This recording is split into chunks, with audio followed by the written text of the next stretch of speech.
Yo, what's going on, people? Quick little update. Not had much time to do a lot really because of the lockdown situation. I've still been working because I do deliveries, nationwide deliveries, so I've still had to be out on the road and stuff. But I've had a bit of time today to address a little piece of rust there, another piece of rust somewhere up there, and finished off underneath the door, driver's door.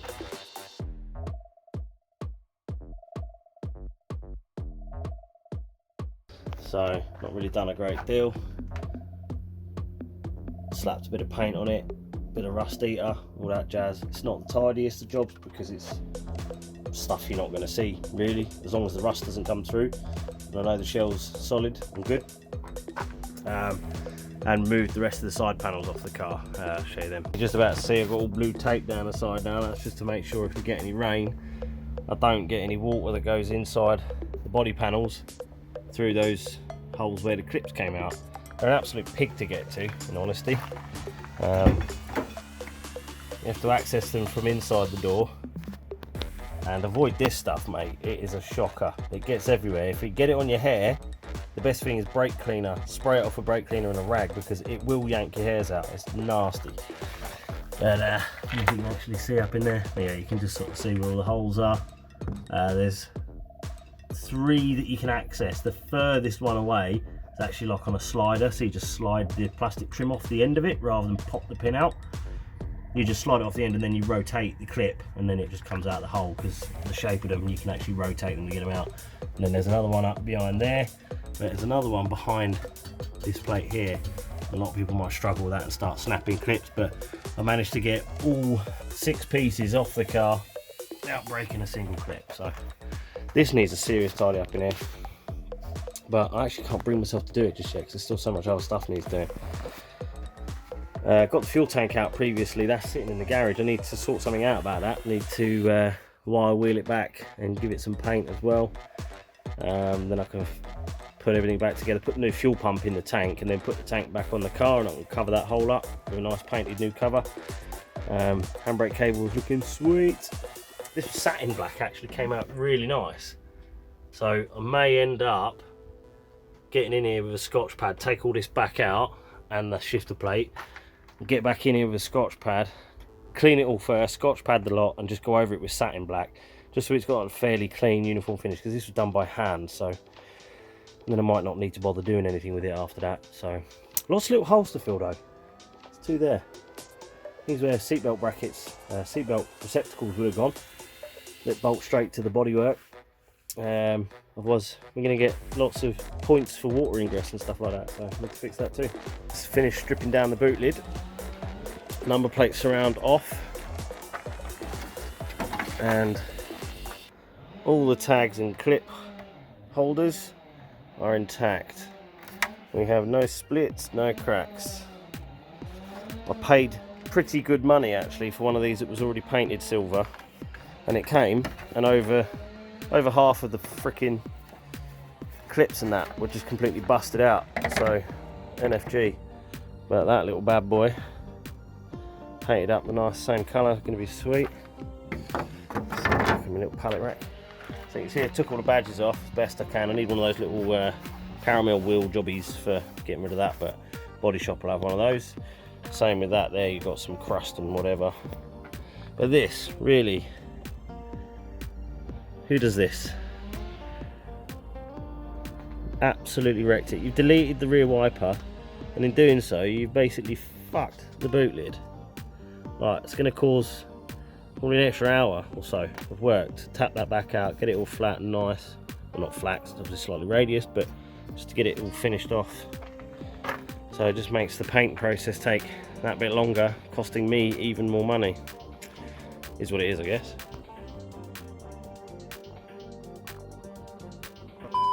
Yo, just a quick update. COVID-19 lockdown stuff causing havoc with business, so not quite a lot to do. So I thought I would attack that and get the angle grinder out, get the wire brush kit out there, and zip some of that paint off, get it cleaned up, get it tidied up, get the rust off of all the top pieces that hold the pumps and senders and bits and pieces in, get them all cleaned up nice, and then get it painted so it can go back in the car. Man, it's a messy old job. See if we can show you how thick the paint is. So that's the drain plug on the bottom of the tank. That's just a section on the side. You can see it's probably 3-4 layers thick. It's got to be over 1 mil, maybe 1.5 mil, possibly thicker in places. But so far all I've done is I've just done around the rim of the join on both sides, because that's really awkward to get to because of the angle just here. So I've munched the flat wheel already. That's pretty short now. It's getting to a point where I'm not really able to get anything out of it. So we're gonna flip it back over and go at it with one of the more aggressive knot wheels. We've got those cup type ones there, and then the regular style. See if we can blast some more of this old paint off, eh?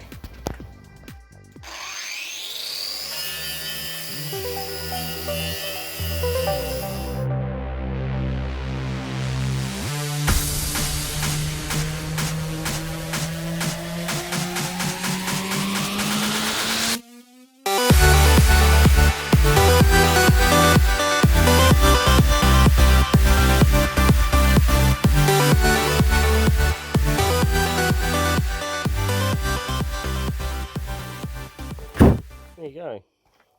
Progress, huh? So taking it all back down to bare metal, this is an absolute clusterfuck. These are rubber pads.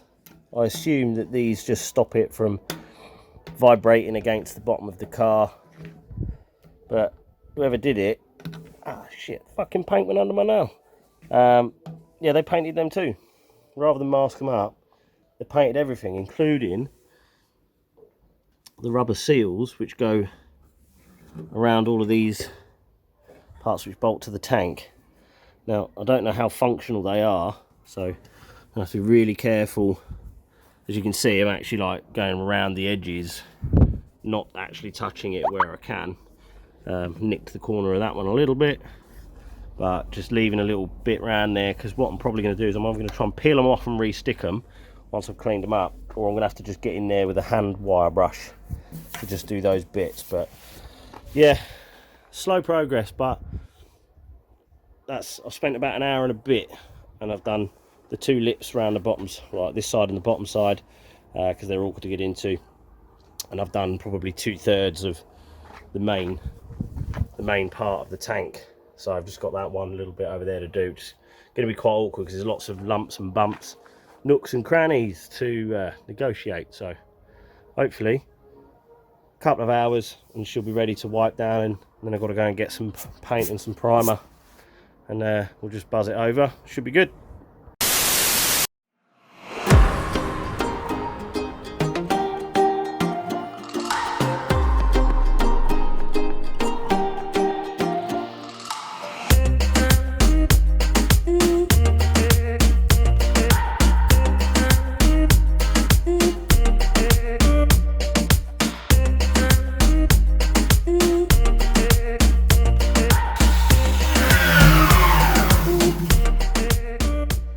Look at how fucking thick that paint is. That's ridiculous. I must have knocked about 4 kilos of paint off the damn thing.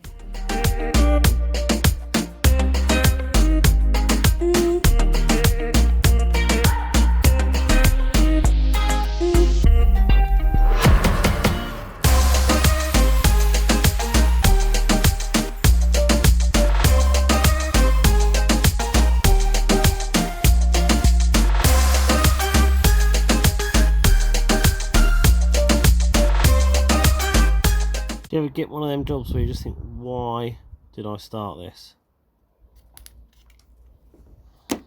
So these are all the rubber pads off of the fuel tank, like anti-vibration things, or to stop it getting stuck to the car, metal on metal or whatever. It's like all the contact patches.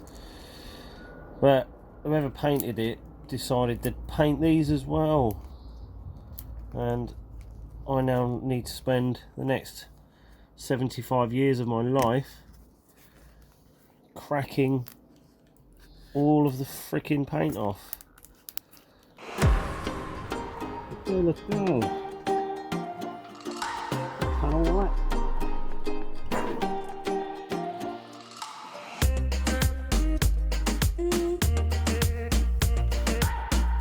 Clean as a whistle. Etch primer.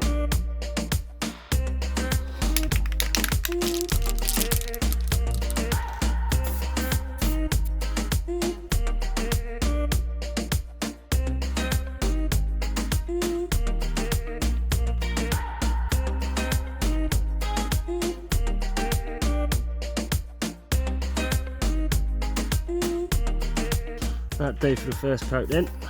Leave that tack up a little bit and we'll go another again. We've done the etch primer, so now we're going to just go over with a bit of high build, fill in some of the bumpiness, and then we're going to just go with a satin black. I've used this paint before on the trailing arms, but the gloss version, and it's really good quality paint, solid as you like, don't chip, don't tint to scratch too easy at all. So I'm more than happy to use that on the fuel tank, which is barely going to be seen under the car anyway. But yeah, it's looking pretty good considering the amount of freaking time it took to get that old paint off. Why they didn't just do this in the first place, I don't know. This is a hell of a lot simpler, a lot faster, and it's going to look a lot nicer in the end as well. So let's get cracking. Filming.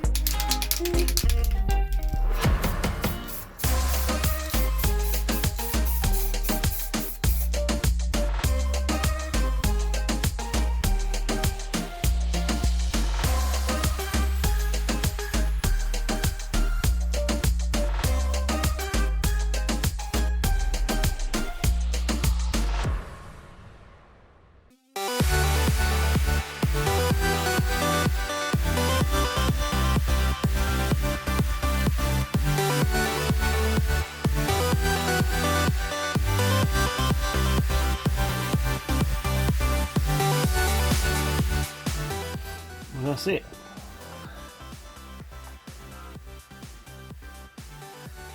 It looks glossy at the minute because it's still really moist, but it will be pretty flat, hopefully. So I've gone with satin.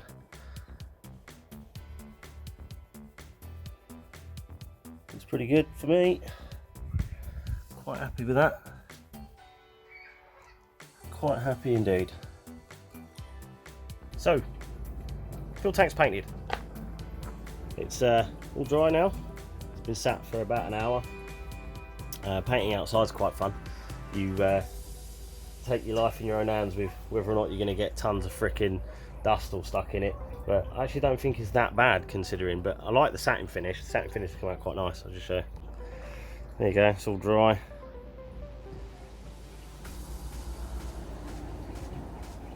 Looks pretty good. There's a few bits here and there. Right, there's a bit of dust in it just there. There's a little bump of dust in it just there. The tops actually aren't too bad. So no, it's pretty good.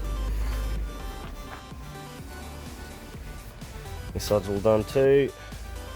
Just need to run the old tap across them threads, make sure they're not all built up with paint. I only give them a tiny little blast in after I'd finished painting everything else. I just unmasked it and just give it a little bit so the colour's all the same and it's not any bare metal there. They're going to be covered by a rubber seal anyway. But yeah, I think overall I'm really happy with it. This is how it should have looked to start with. So, all good. Just got to do all the other bits and pieces now. The tank straps and the crack all the paint off the rubber seals and stuff. So the next lovely job I've got to do is all these bits of rubber, apart from that one I just dropped. All my noises. So these are all the little rubber pads which go on the top of the tank. I've got to re-stick them down, but someone painted them before and I've got to get rid of all of that, so that's going to be fun. Need to do the fuel tank sender unit, do the top cap of that. It's a bit grotty, a bit rusted out, covered in bits of paint and stuff.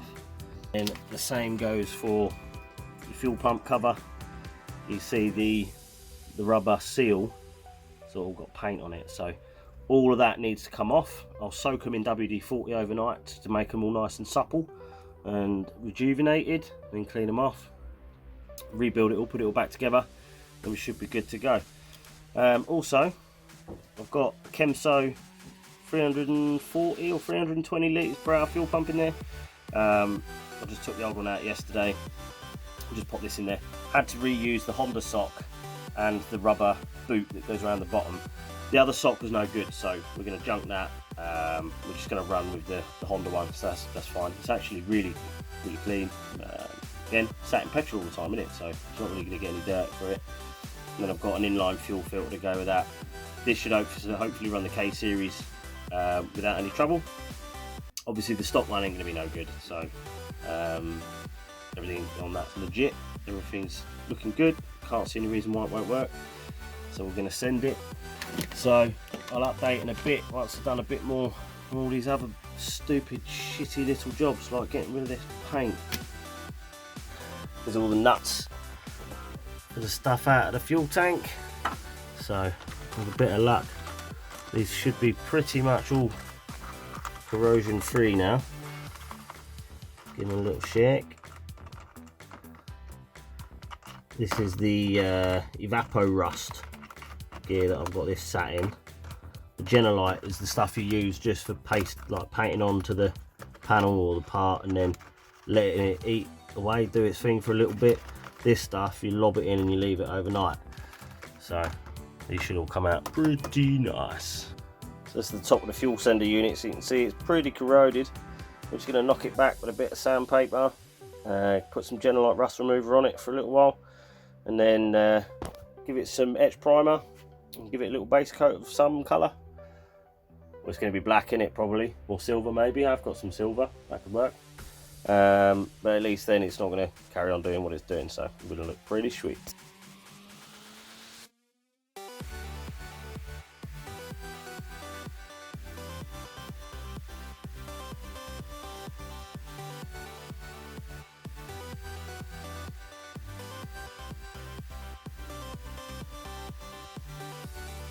We are in. Tank's drying. Tank straps are drying. Weird trying to point. There, tank straps, tank. And then we've got some other bits on the table all sorted out.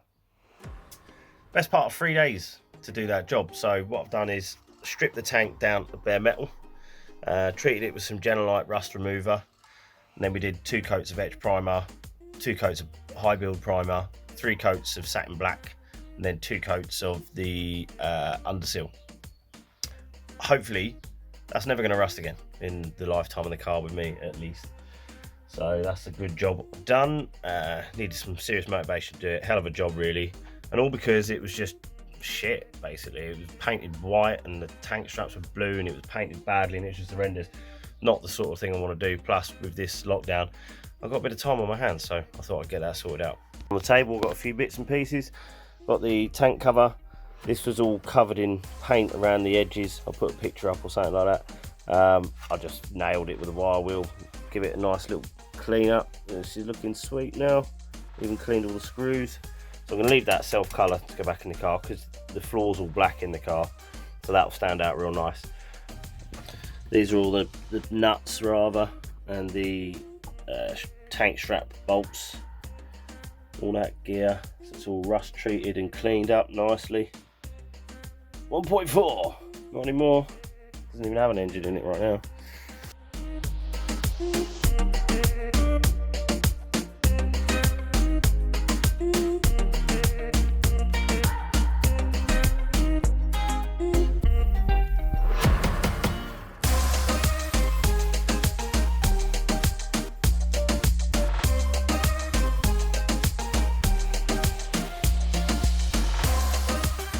Final piece of the puzzle, all the rubbers are back on. They look horrific, but I'm certain they weren't there for no reason, so I'll put them back exactly where they were as best I can anyway. Hopefully it'll stick to the underseal. Time to go and stick it in the car. There we go. Fuel tank is now fitted to the underside of the car. On your own, on a drive, That is a royal bastard of a job. I've never known anything fight me that hard. In theory it should be dead easy, but the straps just wouldn't stay where they needed to be. I needed a third leg and a third arm. I must have dropped the nut and the bolt about 50 times. I've caused quite a bit of damage to the bottom of the tank because of the soft nature of the underseal whilst it's drying fully. It takes a few weeks to fully harden. I've made a bit of a mess of that, so one day when it's finished it will go on a ramp and I shall tidy it back up again. But there we go, no more white fuel tank. Bosh. Happy days, mates. That is it. That's the last little piece of the fuel tank puzzle. Finished. Bit of work that.